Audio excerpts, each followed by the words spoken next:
నిన్ను చూడక నేనుండగలనా, నీ కొండకు రాకుండగలనా, ఈ దేహం నీదు ప్రసాదం, నా ప్రాణం నీ ఉపకారం, నా ప్రాణం నీ ఉపకారం.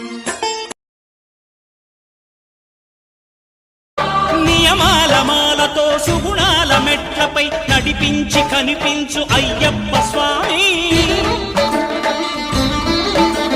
మకర సంక్రాంతి సజ్జోతివై అరుదెంచి మహిమలను చూపించు మణికంఠ స్వామి.